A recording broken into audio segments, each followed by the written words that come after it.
क्या पीएम मोदी के सबसे भरोसेमंद मुख्यमंत्री की कुर्सी हिल रही है?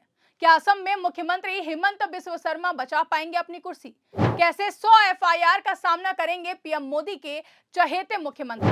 नमस्कार, मैं हूं आपके साथ आकांक्षा यादव और आप देखना शुरू कर चुके हैं 4 पीएम न्यूज नेटवर्क। दोस्तों, असम के मुख्यमंत्री हेमंत बिस्व शर्मा इन दिनों अपने राजनीतिक करियर के सबसे कठिन दौर से गुजरते हुए दिखाई दे रहे हैं। जो नेता कभी प्रधानमंत्री नरेंद्र मोदी के सबसे भरोसेमंद मुख्यमंत्रियों में गिने जाते थे, आज वही नेता देश भर में दर्ज हो रही एफआईआर और सुप्रीम कोर्ट की दहलीज पर पहुंच चुके मामलों और विपक्ष के संगठित हमलों के बीच घिरते हुए नजर आ रहे हैं।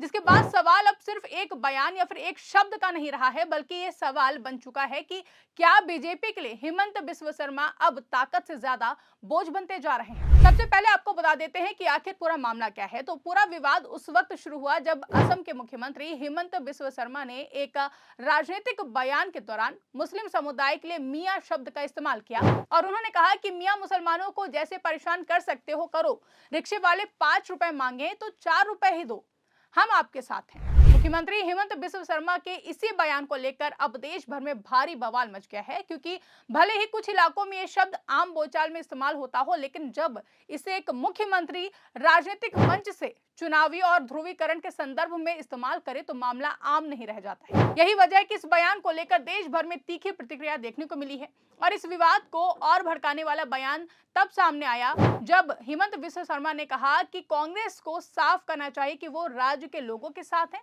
या फिर मियाओं के साथ। इस बयान ने आग में घी डालने का काम किया और विपक्ष और सामाजिक संगठनों ने इसे खुला ध्रुवीकरण करार दिया है। जिसके बाद सवाल ये उठने लगा कि क्या एक संवैधानिक पद पर बैठा व्यक्ति इस तरह की भाषा का इस्तेमाल कर सकता है। अब मुख्यमंत्री हेमंत बिस्व शर्मा की मुश्किलें सिर्फ असम तक सीमित नहीं रही हैं। जिस तरह से जमीयत उलेमाए हिंद ने उनके एक बयान के खिलाफ देशव्यापी कानूनी मोर्चा खोलने का ऐलान किया है, उसने साफ संकेत दे दिए हैं कि मामला अब राजनीतिक बयानबाजी से निकलकर संवैधानिक संकट की तरफ बढ़ रहा है। अहमदाबाद से लेकर उत्तर प्रदेश के कई शहरों तक एफआईआर दर्ज हो चुकी है और 100 से ज्यादा एफआईआर की तैयारी अपने आप में एक बड़ा संदेश है कि अब सीएम हेमंत बिस्व शर्मा को उनके शब्दों की कीमत चुकानी पड़ सकती है। आज सत्ता की आंखों में आंख डालकर पत्रकारिता करना मुश्किल हो गया है। हम पर मुकदमों से लेकर चैनल को बंद करने का दबाव बनाया जा रहा है। मुश्किल दौर है, लेकिन हम हार नहीं मानेंगे। इसीलिए 4PM को ज्यादा से ज्यादा ज्वाइन करें और स्वतंत्र पत्रकारिता को जिंदा रखने के लिए जितना हो सके हमारा आर्थिक सहयोग करें। उम्मीद है कि आपके सपोर्ट से ये जंग भी हम जीत जाएंगे। दोस्तों, ये कोई साधारण विरोध नहीं है। जमीयत उलेमाए हिंद ने साफ कर दिया है कि उनका मकसद केवल कानूनी कार्रवाई नहीं,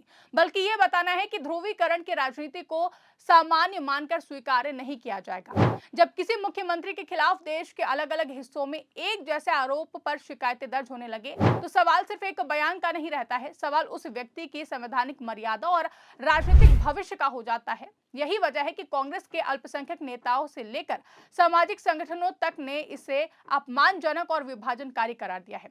जमीयत उलेमाए हिंद ने इसे सीधे तौर पर हेट स्पीच बताया है और सुप्रीम कोर्ट में याचिका दाखिल कर दी है। याचिका में मांग की गई है कि संवैधानिक पदों पर बैठे लोगों के लिए सख्त दिशा निर्देश तय हो ताकि सत्ता के नशे में कोई भी व्यक्ति समाज को बांटने वाली भाषा का इस्तेमाल ना कर सके। ये याचिका सिर्फ हेमंत बिस्व शर्मा के खिलाफ नहीं है, बल्कि उस राजनीति के खिलाफ है जिसे बीजेपी बीते कुछ सालों से लगातार आगे बढ़ाती रही है। जब किसी मुख्यमंत्री के बयान को लेकर सुप्रीम कोर्ट में याचिका दाखिल होती है दोस्तों, तो ये सामान्य घटना नहीं होती है। ये सीधा संकेत है कि मामला अब संवैधानिक मूल्यों बनाम सत्ताधारी राजनीति की लड़ाई बन चुका है। याचिकाकर्ताओं का कहना है कि हेमंत बिस्व शर्मा ने कोर्ट के पुराने फैसलों का गलत हवाला दिया और उसे अपने राजनीतिक एजेंडे के मुताबिक पेश किया है। वहीं कांग्रेस सांसद गौरव गोगोई ने खुलकर आरोप लगाया है कि मुख्यमंत्री जानबूझकर ऐसी भाषा का इस्तेमाल कर रहे हैं जिससे समाज में नफरत फैले और चुनावी ध्रुवीकरण मजबूत हो। ऐसे में अगर ये आरोप कोर्ट की कसौटी पर टिकता है तो सवाल उठता है कि क्या प्रधानमंत्री नरेंद्र मोदी ऐसे मुख्यमंत्री को बचा पाएंगे जिस पर हेट स्पीच जैसे गंभीर आरोप लग रहे हों। देखिए, बीजेपी और उनके समर्थक इसे राजनीतिक बदले की कार्रवाई कहकर खारिज करने की कोशिश कर सकते हैं, लेकिन सच्चाई यह है कि 100 एफआईआर का ऐलान प्रतीकात्मक नहीं होता है। ये एक रणनीतिक कदम है जिससे ये दिखाया जाए कि मुद्दा स्थानीय नहीं बल्कि राष्ट्रीय है। अलग अलग राज्यों में दर्ज एफआईआर का मतलब है कि हिमंत बिस्व शर्मा को बार बार कानूनी प्रक्रियाओं का सामना करना पड़ेगा। इतिहास गवाह है कि जब किसी नेता पर लगातार कानूनी दबाव बढ़ता है तो पार्टी नेतृत्व उसे बोझ के तौर पर देखने लगता है। प्रधानमंत्री नरेंद्र मोदी और केंद्रीय गृह मंत्री अमित शाह की राजनीति डैमेज कंट्रोल पर टिकी रही है। ऐसे में सवाल उठा है कि क्या बीजेपी उस मुख्यमंत्री को बचाएगी जो पार्टी के लिए फायदे से ज्यादा नुकसान का सौदा बनता जा रहा है। कांग्रेस ने इस मौके को सिर्फ बयानबाजी तक सीमित नहीं रखा है। पार्टी ने whoishbs.com नाम से एक वेबसाइट लॉन्च की है जिसमें मुख्यमंत्री के खिलाफ भ्रष्टाचार और अन्य आरोप दर्ज करने की सुविधा दी गई है। भले ही बीजेपी इसे राजनीतिक स्टंट कहे, लेकिन ये साफ है कि कांग्रेस अब हिमंत बिस्व शर्मा को टारगेटेड तरीके से घेरने की रणनीति पर काम कर रही है। दोस्तों, ये वही हिमंत बिस्व शर्मा है जिन्हें कभी कांग्रेस छोड़कर बीजेपी में आने पर मास्टर स्ट्रोक कहा गया था, लेकिन अब वही व्यक्ति बीजेपी के लिए सबसे बड़ा विवाद बनता जा रहा है। अब सवाल ये नहीं है कि आरोप सही है या फिर गलत है, सवाल ये है कि क्या बीजेपी इतनी सारी आग एक साथ संभाल पाएगी। दिल्ली में सामाजिक कार्यकर्ता हर्ष मंदर द्वारा हिमंत बिस्व शर्मा के खिलाफ पुलिस शिकायत दर्ज कराना इस पूरे मामले को और भी ज्यादा गंभीर बना देता है।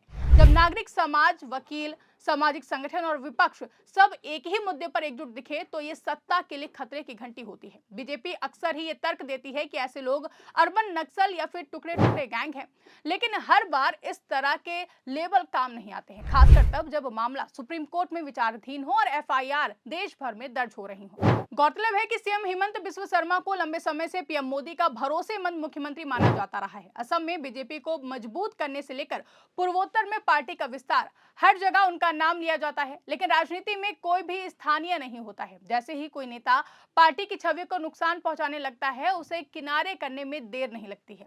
अगर सुप्रीम कोर्ट इस मामले में सख्त टिप्पणी करता है या फिर एफआईआर के आधार पर कोई ठोस कानूनी कार्रवाई आगे बढ़ती है तो बीजेपी के सामने साफ विकल्प होगा, या तो मुख्यमंत्री को बचाने की कोशिश करे और अंतर्राष्ट्रीय स्तर पर आलोचना झेले, या फिर कुर्सी बदलकर नुकसान कम करे।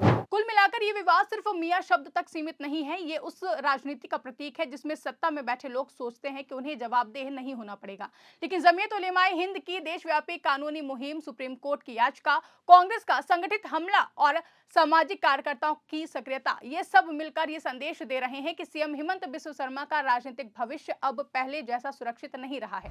अब असली सवाल यही है कि क्या प्रधानमंत्री नरेंद्र मोदी एक बार फिर से अपने मुख्यमंत्री को ढाल बनकर बचा लेंगे, या फिर समय आने पर बीजेपी वही करेगी जो अक्सर करती है, यानी कि कुर्सी बदलेगी ताकि पार्टी बची रहे। आपको क्या लगता है? कमेंट करके अपनी राय हमें जरूर बताइएगा। फिलहाल के लिए इस खबर में बस इतना ही। अगर वीडियो पसंद आई हो तो वीडियो को ज्यादा से ज्यादा लाइक और शेयर करना ना भूलें। चैनल पर नए हैं तो चैनल को सब्सक्राइब जरूर कर ले और देखते रहिए 4PM न्यूज नेटवर्क।